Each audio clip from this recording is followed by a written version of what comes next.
राष्ट्रदेव श्री पशुपतिनाथको जय। शान्ताकारं भुजगशयनं पद्मनाभं सुरेशं विश्वाधारं गगनसदृशं मेघवर्णं शुभांगं लक्ष्मीकान्तं कमलनयनं योगिविद्यानगम्यं वन्दे विष्णु भवभयहरणं सर्वलोकैकनाथं। सच्चिदानंद भगवान को जय। आदरणीय दर्शक महानुभावहरू, श्रोता महानुभावहरू, यहाँहरू सबैलाई सादर अभिवादन। रमता जोगी बहता पानी, इनकी महिमा वेद न जानी। सन्त महात्माहरू, जो महान सन्तहरू हुन्छन्, उनीहरू एकै ठाउँमा बसिराख्दैनन्। एउटा कुनै निश्चित मन्दिरको पीठाधीश, मठाधीश, महन्त बनेर बसिराख्ने, त्यसैको आधिपत्य जमाउने त्यस्तो भावना हुँदैन। सन्तहरू विचरण गर्ने, लोक कल्याणका लागि, सर्वै भवन्तु सुखिनः सर्वै सन्तु निरामया, यस्तो महान भावनाको लागि, लोक कल्याणको लागि विचरण गरिरहनुहुन्छ। र त्यसै गरी बहता पानी, जुन पानी बगिरहेको पानी हुन्छ, त्यो बगिरहेको पानी पनि पवित्र हुन्छ। कुनै एउटा पोखरीमा जम्मा भएको पानी भन्दा बगिरहेको पानी पवित्र हुन्छ, निर्मल हुन्छ। र यस्तै एउटा महान सन्त विचरण गर्दै जाँदै हुनुहुन्थ्यो र बाटोमा उहाँले आफ्नो घर अगाडि झाडु बढार्दै गरेको, कुचो लगाउँदै गरेको, साफ सफाई गर्दै गरेको एउटी युवतीलाई देख्नुहुन्छ। अनि महात्माजीको नजर अलिकता अडिन्छ र महात्माजीले सोध्नुहुन्छ, नानी यो कसको घर हो भनेर सोध्नुहुन्छ। अनि ती नारीले, ती युवतीले के भन्छन् भनेदेखि, यो चाहिँ आज खाने भोलि भोकै बस्ने, बासी खाने भोलि भोकै बस्ने, यस्तो चाहिँ घर हो, यो त यस्तो व्यक्तिको घर हो भनेर उनले चाहिँ जवाफ दिन्छन्। अनि त्यसपछि महात्माजीले फेरि अर्को प्रश्न गर्नुहुन्छ, नानी तिमी कति वर्षकी भयो भनेर सोध्नुहुन्छ। र उनले भन्छन्, म भर्खर 10 वर्षकी भएँ भन्छन्। अनि त्यसपछि फेरि महात्माजीले अर्को प्रश्न गर्नुहुन्छ, तिम्रा श्रीमान कति वर्षका भए भनेर सोद्धाखेरि ती युवतीले जवाफ दिन्छन्, मेरो श्रीमान भर्खर 2 वर्षको हुनुभयो भन्छन्। अनि फेरि तिम्रो सासुआमा कति वर्षको हुनुभयो त भनेर सोद्धाखेरि सासुआमा भर्खर 1 वर्षकी हुनुभयो। अनि तिम्रो ससुराबा पनि हुनुहुन्छ भन्दा ससुराबा पनि हुनुहुन्छ, उहाँ कति वर्षका हुनुभयो त भन्दा उहाँ त अझै जन्मै भएको छैन, उहाँ अझै गर्भमै हुनुहुन्छ भनेर यसरी चाहिँ जवाफ दिन्। यताबाट ससुराबाले चाहिँ नि घरको छेउबाट ती सबै वार्ताहरू सुनिरहनु भएको थियो। र त्यति सुनिसकेपछि बिस्तारै बिस्तारै ती ससुराबाको चाहिँ रिस उड्दै उड्दै रिस चाहिँ एउटा सीमा क्रस गर्न थाल्यो। र सीमा क्रस गरिसकेपछि उहाँले के भन्नुभयो भनेदेखि, कि बुहारी यता आऊ, तिमीले कस्तो कुरा गरेकी, अनि तिम्रो ससुराबाको जन्म नभइकन कसको छोरासँग चाहिँ तिमीले विवाह गरेको, त कस्तो कुरा गरेको तिमी, उटपटाङ, कस्तो उटपटाङ बोली बोल्दैछौ भनेर चाहिँ ससुराबाले यसरी चाहिँ रिस पोख्नु भयो। यसरी रिस पोखेको देखेपछि महात्माजीले बिस्तारै शान्ति गराउँदै ससुराबालाई भन्नुहुन्छ, हे पिताजी, यो चाहिँ हजुरले यो कुरालाई बुझ्नु भएन, हाम्रो कुरा चाहिँ नि आध्यात्मिक कुरा हुँदै थियो। अनि के हो यस्तो आध्यात्मिक कुरा, यस्तो उटपटाङ पनि आध्यात्मिक हुन्छ भनेर चाहिँ भन्दाखेरि, होइन पिताजी त्यस्तो कुरा होइन, म तपाईँलाई चाहिँ यो राम्रोसँग बताउँछु। अनि प्रथम प्रश्न के थियो भनेदेखि, आज खाने भोलि भोकै बस्ने, यसको अर्थ के हो त भनेर चाहिँ नि ससुराबाले 1 by 1 गरेर महात्माजीलाई प्रश्न गर्न थाल्नुभयो। अनि महात्माजीले जवाफ दिनुहुन्छ, आज खाने भोलि भोकै बस्नुको अर्थ के हो भनेदेखि, हेर्नुहोस् तपाईँले अघिल्लो जन्ममा धेरै पुण्य गर्नुभएको रहेछ, दान दक्षिणा गर्नुभएको रहेछ, र त्यस कारणले यो जन्ममा तपाईँलाई चाहिँ धन दौलत राम्रो व्यवस्था जुटिरहेको छ। तर भोलि भोकै बस्ने भनेर किन भनियो त भनेर फेरि प्रश्न गर्दाखेरि महात्माजीले के भन्नु भने, भोलि भोकै बस्नुपर्ने कारण केही छ। अब त्यो के हो भनेदेखि, यो जन्ममा सायद तपाईँलाई त्यति दान दक्षिणातिर, सत्कर्मतिर हजुरको त्यति मन गएको छैन होला, त्यसैले चाहिँ नि उनले भोलि भोकै बस्ने भनेर यसरी बताएकी हुन्। आजको भोलिको कुरा होइन, अर्को जन्मको लागि उनले चाहिँ नि बताएकी हुन् भनेर यसरी महात्माजीले जवाफ दिनुहुन्छ।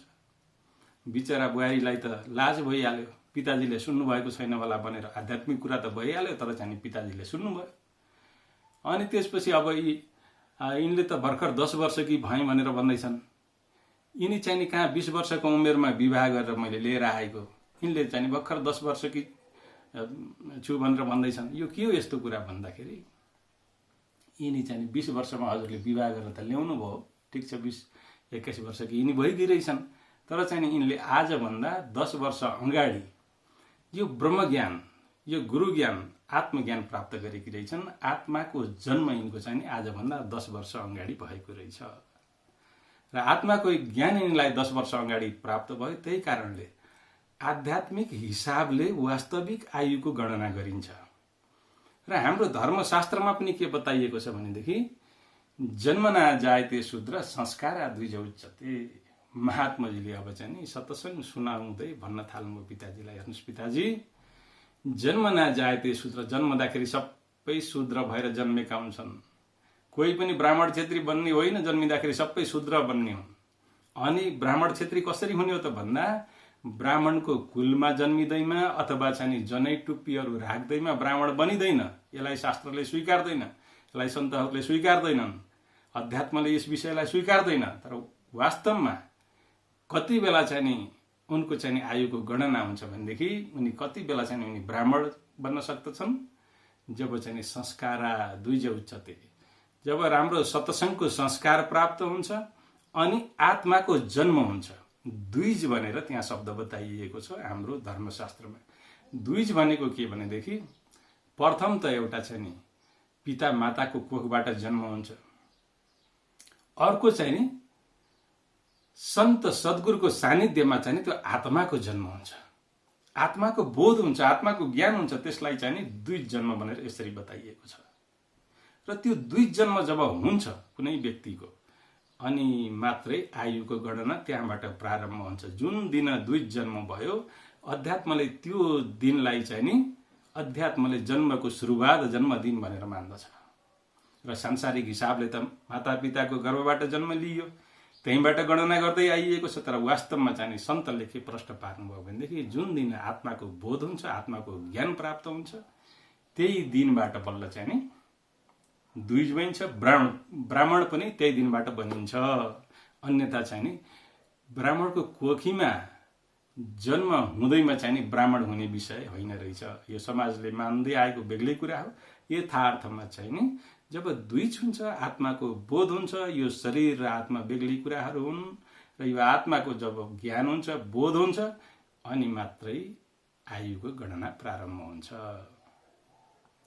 र यसै विषयमा बाइबलमा पनि के लेखिएको छ भनेदेखि if you want to enter the palace of God you have to born again.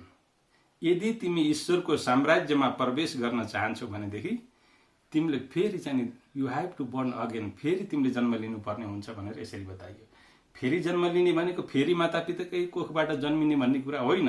त्यो चाहिँ नि हाम्रो सनातन संस्कृतिको एउटा चाहिँ नि पाठ हो, एउटा मर्म थियो। त्यो बाइबलमा पनि लेखियो, जसलाई यीशुले बुझ्नु भएको थियो, तर उहाँका अनुयायीहरूले बुझेनन्। नबुझ्नुको कारण के भयो भनेदेखि अहिले चाहिँ नि क्रिस्चियन बनाउने, अनि त्यसपछि उनीहरूलाई लगेर चाहिँ नि क्रिस्चियन बनाउनको लागि कुनै पोखरीमा लगेर चाहिँ डुबुल्की मार्न लगाउने, अथवा चाहिँ नि खोलामा लगेर डुबुल्की मार्न लगाउने, र अनि चाहिँ डुबुल्की मारेर बाहिर आइसकेपछि यो दोस्रो जन्म भयो भनेर भनिदिने। कहाँ यस्तो महान अध्यात्मको एउटा आत्मबोधको मर्मको कुरा थियो, कहाँ चाहिँ नि कुरा डाइभर्ट भयो। किनभने त्यो अनुयायीहरूले त्यो बुझ्न सकेनन्, बिस्तारै लोप हुँदै गयो। र वास्तवमा यो सनातन संस्कृतिको जुन महान परम्परा थियो त्यो के हो भनेदेखि द्विज भनेको आत्माको जन्म, रिबर्थ, बर्न अगेन त भनियो। ईश्वरको साम्राज्यमा प्रवेश गर्नको लागि के हुनुपर्ने रहेछ त भन्दा बाइबलले पनि बतायो, you have to born again, तिमीले फेरिबाट जन्म लिनुपर्छ। र यस्तो चाहिँ नि रिबर्थको कुरा वास्तवमा अर्को यो मृत्यु भएर फेरि चाहिँ जन्म लिने कुरा नभएर यही जन्ममै फेरि चाहिँ आत्माको ज्ञान आत्म ब्रह्मलाई चाहिँ प्राप्त गरिसकेपछि बल्ल हाम्रो चाहिँ द्विज भयो। द्विज भएपछि बल्ल ब्राह्मण बन्न सकियो। ब्राह्मण अब द्विज भइसकेपछि के हुन्छ भनेदेखि आत्माको ज्ञान ब्रह्मको ज्ञान हुन्छ। ब्रह्मको ज्ञान भइसकेपछि वेदले बताएको ब्रह्म जानन्ति ब्राह्मण, ब्रह्मलाई जानिसकेपछि बल्ल ब्राह्मण बनियो। होइन भनेदेखि यो चाहिँ बिना संस्कार बिना द्विज जन्म बिना चाहिँ हामी चाहिँ ब्राह्मण बन्न नसकिने रहेछ। र त्यसैले जन्मना जायते शूद्र संस्कार द्विज उच्चते, जन्मिदा सबै शूद्र भएर जन्मिएका हुन्छन् र यो संस्कारले मात्रै महान बनिने हो, संस्कारले मात्रै द्विज जन्म हुने हो। अनि त्यसपछि त्यहाँ प्रश्न हुँदै थियो ससुरा बाको र अनि त्यसपछि महात्माजीको। अनि फेरि के भयो भनेदेखि अब यिनको श्रीमान 2 वर्षको कसरी हुन्छ? यत्रो चाहिँ यिनीभन्दा जेठो मैले चाहिँ उमेर सबै हिसाब गरेर सबै लेखाजोखा मिलाएर विवाह गरिदिएको। सायद यिनी विवाह गरेर आइसकेपछि अनि त्यसपछि उनलाई पनि यो संस्कार पाएर उनले पनि त्यो ब्रह्मज्ञानलाई त्यो आत्मज्ञानलाई प्राप्त गरेको 2 वर्ष भयो। यस कारणले उनले चाहिँ आफ्नो श्रीमानलाई 2 वर्षकी बताएकी हुन् र सासुआमा चाहिँ भर्खरै 1 वर्ष भयो सासुआमाले आत्मज्ञान प्राप्त गरेको। त्यस कारणले उनले चाहिँ सासुआमा भर्खर 1 वर्षकी हुनुभयो। यसरी चाहिँ बताइयो। अनि पिताजीलाई अब जिज्ञासा बढ्दै गयो। वास्तवमा अब पिताजी गर्भैमा मलाई गर्वमा छ भनेर कसरी भनिन्छ भनेर फेरि प्रश्न गर्नुहुन्छ। गर्वमा भनेको के भने हजुरले अहिले चाहिँ नि अध्यात्मतिरको जिज्ञासा बढाउँदै हुनुहुन्छ, तर त्यो आत्मज्ञान प्राप्त भएको छैन, त्यो ब्रह्मविद्या प्राप्त भएको छैन। त्यो ब्रह्मविद्या प्राप्त भइसकेपछि नहुन्जेल के हुन्छ भनेदेखि सबै गर्भमै हुन्छन्। देख्दाखेरि चाहिँ सबै चाहिँ सशरीर देखिन्छन्, तर चाहिँ यो अध्यात्मले यसलाई मान्दैन। अध्यात्मले चाहिँ आत्मिक शरीरमा आत्माको जन्म भइसकेपछि बल्ल चाहिँ उसलाई द्विज उसको जन्मको गणना अध्यात्मले यसरी गर्दछ पिताजी भनेपछि पिताजीको सबै चाहिँ रिसहरू सबै कुल डाउन हुँदै जानुभयो र एउटा चाहिँ सौहार्द वातावरण बन्यो। किनभनेदेखि ज्ञान भइसकेपछि जुन कुराको मर्म बुझिसकेपछि त्यहाँ के हुन्छ भनेदेखि शान्तिको वातावरण बन्दछ। र वास्तविक कुरा नबुझेसम्म के हुन्छ, सतहबाट कुराहरू गर्दाखेरि चाहिँ कुराहरूमा मेल खाँदैन। त्यस कारणले यो अध्यात्मको गहिराइमा प्रवेश गर्नको लागि हामी पनि we have to born again, हामीले पनि दोस्रो जन्म लिनुपर्ने हुन्छ, आत्माको जन्ममा जानै पर्ने हुन्छ। र यही कुरा शङ्कर भगवानले माता पार्वतीलाई पनि सतसङ्ग सुनाउँदै भन्नुभयो। के भन्नुभयो भनेदेखि, हे पार्वती इदम तीर्थम भ्रमन्ति तमसा जन आत्मतीर्थम नजानन्ति कथम मोक्ष परानन्। हे पार्वती संसारका मनुष्यहरू कहिले यो तीर्थमा कहिले ऊ तीर्थमा दौडा लगाउँछन्, तर आत्मतीर्थम नजानन्ति, जबसम्म आत्मरूपी तीर्थको ज्ञान हुँदैन कथम मोक्ष परानन्, कदाचित मुक्ति र मोक्ष हुँदैन है भनेपछि अनि माता पार्वतीलाई पनि त्यो आत्मतीर्थको जिज्ञासा जाग्यो। अनि माता पार्वतीले लौन प्रभु त्यो आत्मतीर्थ के हो, मलाई त्यसको ज्ञान गराउनुहोस्। अब माता पार्वतीको जिज्ञासा जाग्यो। अनि शङ्कर भगवानले के गर्नुभयो भनेदेखि माता पार्वतीलाई अमरनाथमा लगेर त्यो ब्रह्म विद्याको त्यो आत्मविद्याको आत्मतीर्थको ज्ञान गराउनु भयो। र आत्मतीर्थको ज्ञान भइसकेपछि फेरि चाहिँ जन्म मरणको चक्रमा पनि पर्नु परेन।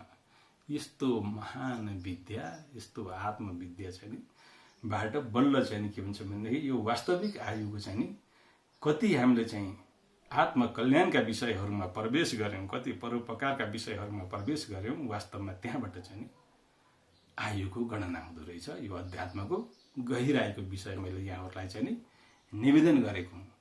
र यस्ता अध्यात्मका गहिराईका कुराहरू, संस्कार दिने कुराहरू हामीले चाहिँ अहिले के गर्यौं भनेदेखि हाम्रा सन्ततिलाई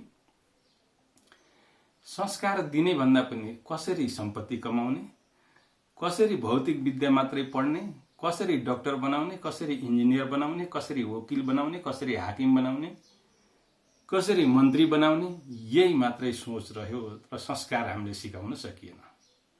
त्यसको परिणाम के भयो त भन्दाखेरि हामीले चाहिँ पढाउने लेखाउने यो भौतिक विद्यामा चाहिँ निपुणता बनायौँ, विद्वान पनि बनायौँ, तर चाहिँ नि ज्ञानी बनाउन सकेनौँ। विद्वानको कार्य के हुन्छ भनेदेखि विद्वानले पितामातालाई लगेर वृद्ध आश्रममा राखिदिन्छन्। तर ज्ञानीले के गर्छन्? ज्ञानीले चाहिँ नि पितामातालाई वृद्ध आश्रममा लग्दैनन्, घरमै चाहिँ नि घरलाई एउटा मन्दिरको वातावरण बनाउँछन्, पितामातालाई पूजा गर्छन्, पितामाताको सम्मान गर्छन्, पितामाताको सेवा गर्छन्।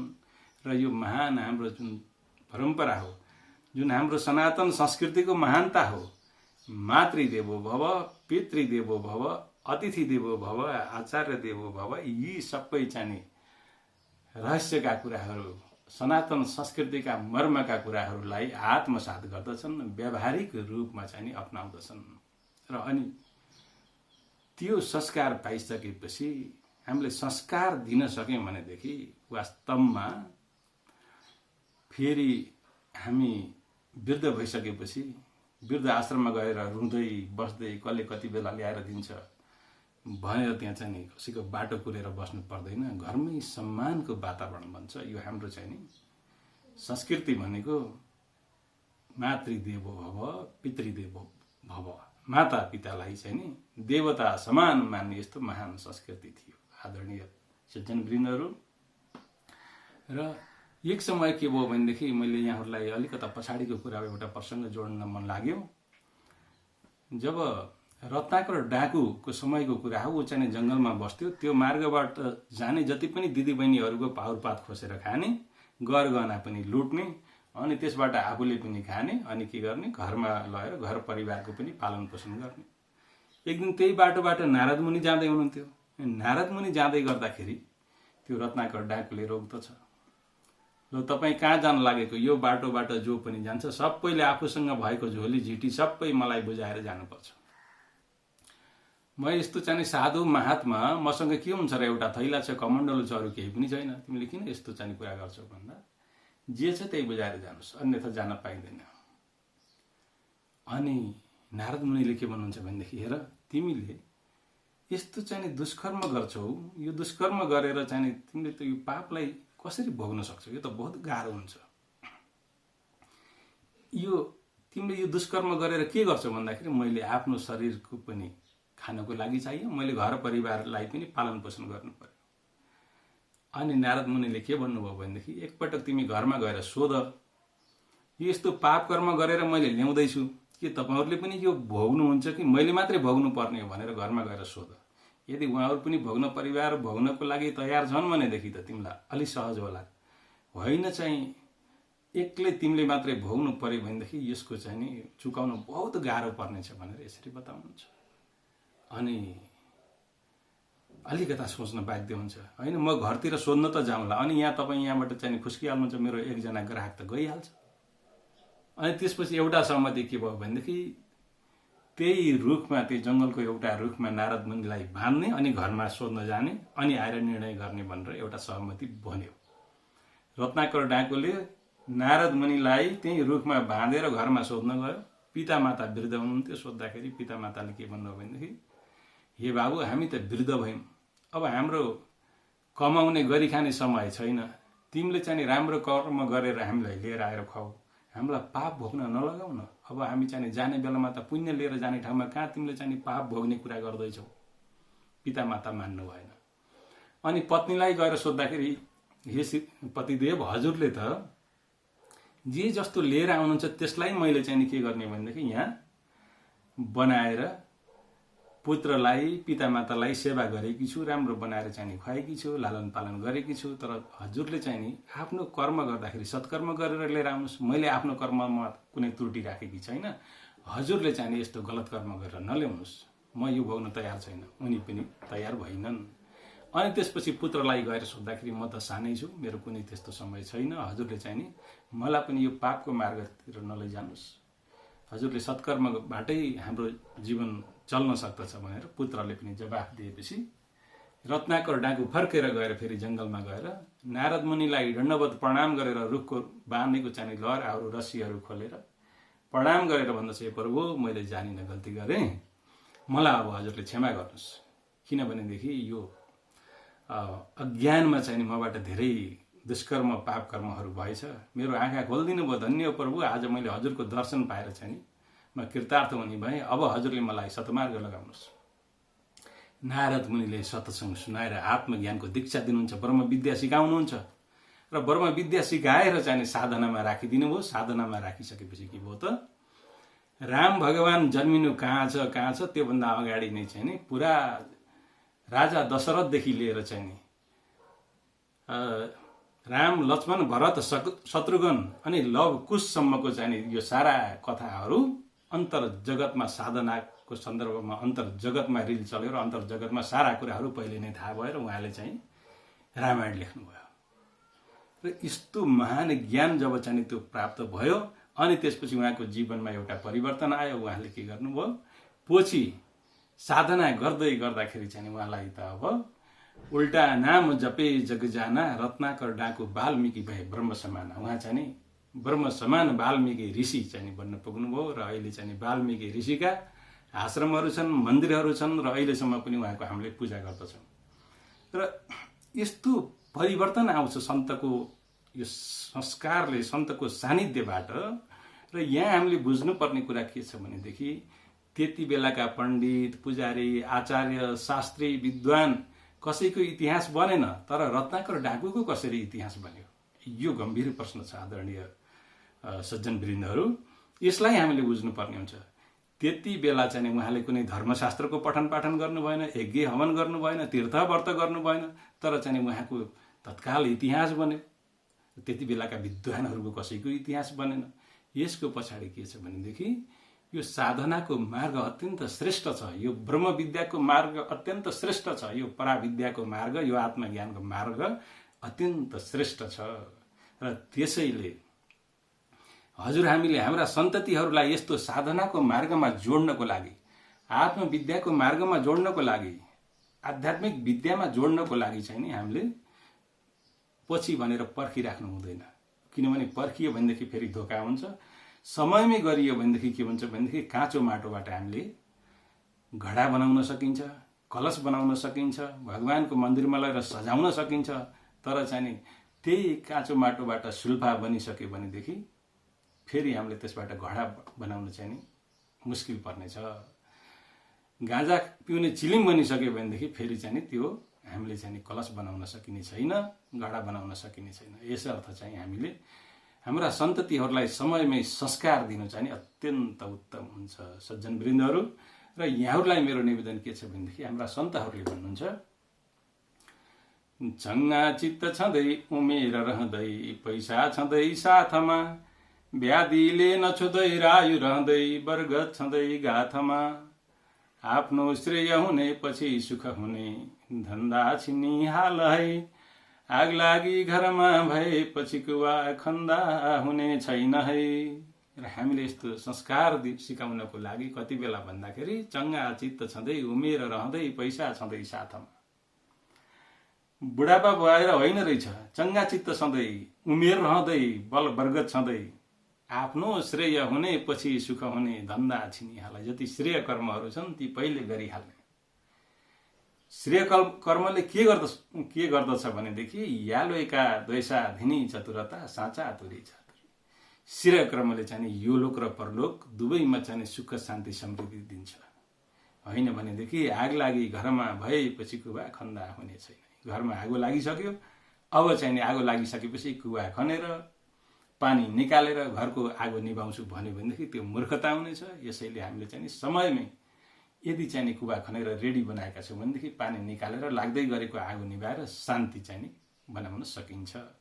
र यहाँहरूलाई मेरो नम्र निवेदन छ, यहाँहरूले त्यो ब्रह्मविद्या, त्यो आत्मविद्या, त्यो महान संस्कार प्राप्त गर्नुभएको छ भनेदेखि बहुत खुसीको कुरा हो। होइन भनेदेखि यहाँहरूलाई त्यो ब्रह्मविद्या प्राप्त गर्नको लागि, आत्मविद्या प्राप्त गर्नको लागि र त्यो महान संस्कार प्राप्त गर्नको लागि, अध्यात्ममा जन्म लिनको लागि मैले यहाँहरूलाई के सहयोग गर्न सक्छु, म यहाँहरूको सेवामा हाजिर छु भन्दै आजको श्रृङ्खलाबाट म बिदा लिने अनुमति चाहन्छु। हरिओम तत्सत।